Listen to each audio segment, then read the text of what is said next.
Pemirsa, ledakan besar terjadi di gudang peluru Batalion Artileri Medan Yonarmet 07 Kabupaten Bogor, Jawa Barat. Ya, ledakan terdengar hingga beberapa kilometer.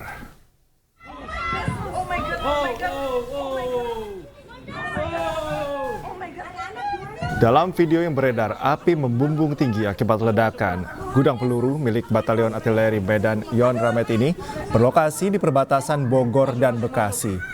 Petugas damkar sudah diterjunkan untuk memadamkan ledakan ini, namun pemadaman api belum dapat dilakukan. Kejadian ini sempat viral di akun X TXT DR Bekasi yang memperlihatkan bagaimana kuatnya ledakan tersebut hingga menghasilkan asap serta dentuman yang besar hingga membuat panik warga di sekitar lokasi kejadian.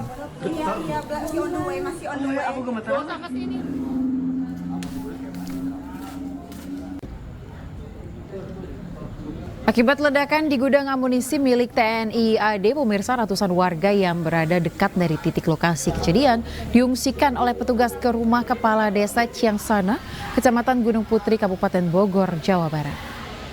Warga yang mengungsi di rumah Kepala Desa berasal dari Kampung Parung Pinang yang jaraknya sekitar 50 meter dari lokasi kejadian. Selain menyediakan tempat penampungan sementara, pemerintah desa juga menyiapkan petugas kesehatan dengan obat-obatan mengantisipasi adanya warga yang sakit.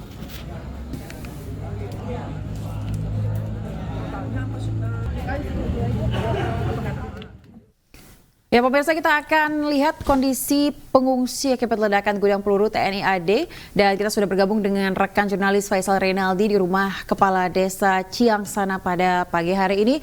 Selamat pagi Faisal, seperti apa situasi di sana? Apakah para pengungsi ini bisa beristirahat?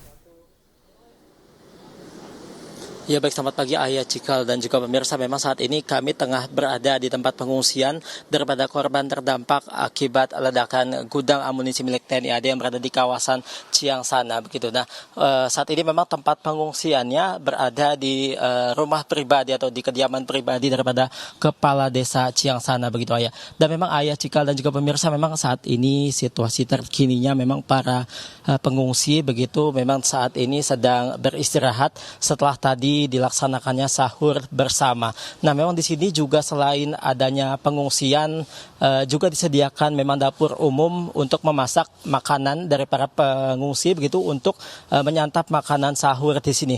Nah, Ayah, Cikal, dan juga pemirsa, memang terkait jumlah berapanya pengungsi di sini dan juga sampai kapan, kita akan menanyakan langsung kepada Kepala Desa Ciangsana, Pak Udin Saputra. Selamat pagi, Pak. Pagi, Pak. Selamat pagi. Pak, untuk para pengungsi yang ada di sini bisa dijelaskan, Pak, total ada berapa, Pak? Kalau yang mengungsi di sini totalnya 86 orang. Dari yang terdampak itu 359 orang. Yang mengungsi di sini 86, sisanya ke keluarganya yang ada di sekitaran yang jauh dari lokasi atau TKP ledakan amunisi TNI Angkatan Darat. Mungkin boleh sedikit rinciannya, Pak, dari 86 itu berapa dewasa dan anak-anak atau ibu-ibu mungkin? Kalau yang di sini anak-anak ada 26, terus sisanya itu laki-laki perempuan itu ada 61. Kemudian Pak, saat ini untuk bantuan yang memang sudah diberikan itu sudah berupa apa saja sih, Pak, kalau boleh tahu, Pak? Ya, bantuan yang sudah diberikan tempat tidur, ada kasur, ada juga selimut, dan juga makanan. Tadi kita dari sore sudah makan, Pak, karena kan kejadiannya pas buka bersama ya, buka puasa gitu. Setelah buka puasa mungkin ada yang karena panik jadi belum ada sempat makan, tapi kita sudah siapkan tadi istri saya Bukades memasak dan makan, dan tadi juga sahur kita ada bantuan juga dari Dinas Sosial Kabupaten Bogor seperti itu. Baik, Pak, nampaknya sudah ada beberapa bantuan yang sudah diberikan ya, Pak. Lantas saat ini apa sih, Pak, yang paling dibutuhkan oleh para pengungsi, Pak? Yang sekarang mungkin yang dibutuhkan masih obat-obatan ya, takutnya kan karena kalau sekarang belum ada, tapi kita ada persiapan, tapi sudah ada di cover semua sama Dinas Sosial, termasuk susu bayi, terus juga Pampers, dan juga tentunya obat-obatan seperti itu. Pak, kemudian sudah ada informasikah sampai kapan para pengungsi ini mengungsi di sini, Pak? Untuk informasi sampai kapan kita belum dapat informasi. Kalau saya tanyakan itu masih menunggu dari pihak TNI ya untuk menyatakan aman, baru kita mungkin pengungsi akan balik ke rumahnya masing-masing seperti itu.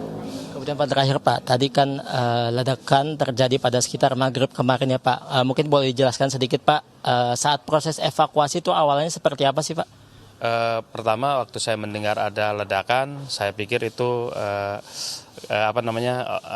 petasan ya, kembang api. Tapi setelah ada laporan dari kepala dusun dan RT menelepon saya bahwa ada ledakan gudang peluru kan gitu.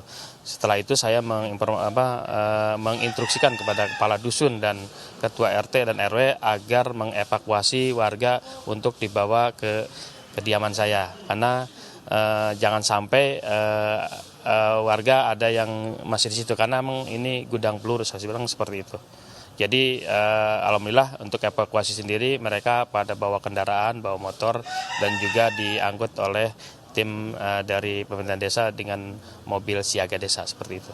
Baik Bapak, terima kasih Pak. Semoga para pengungsi ini bisa kembali ke kediaman mereka dengan aman Pak.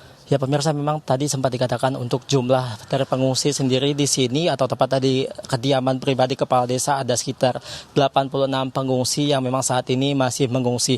Dan juga tadi kami sempat menanyakan ke kepala desa begitu, ada sekitar 3 bangunan rumah yang memang terdampak. Ini untuk sementara ada 3 bangunan rumah yang terdampak akibat ledakan gudang amunisi. Namun hingga saat ini juga apakah ada tambahan juga memang belum dikonfirmasi lagi.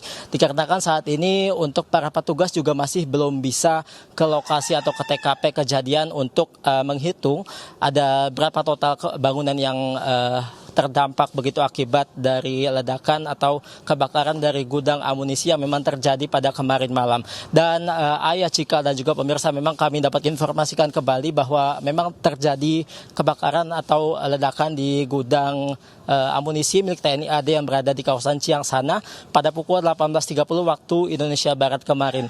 Dan memang dari ledakan tersebut memang kami juga sempat memantau dari semalam untuk ledakan masih terus berbunyi atau masih terus meledak berdentum begitu hingga malam hari.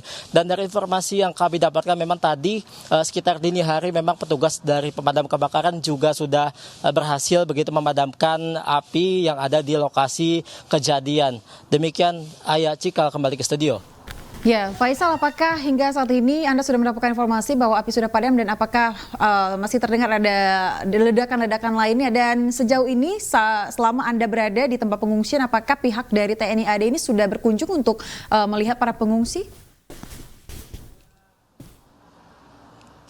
Ya baik Ayah, memang untuk informasi terakhir yang kami dapatkan dari TKP atau di lokasi kejadian, memang untuk petugas dari pemadam kebakaran memang sudah berhasil memadamkan api. Dan memang untuk dentuman sendiri memang kami terakhir mendengar itu terjadi pada pukul 12 malam tadi.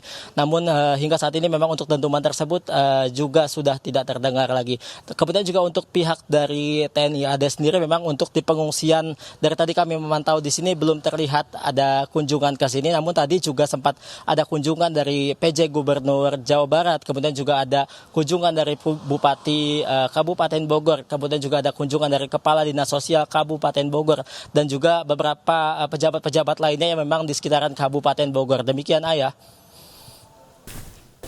Ya baik, Faisal, terima kasih atas laporan Anda langsung dari Ciangsana melaporkan terkait dengan ledakan yang terjadi di gudang amunisi. Selamat bertugas kembali, Faisal.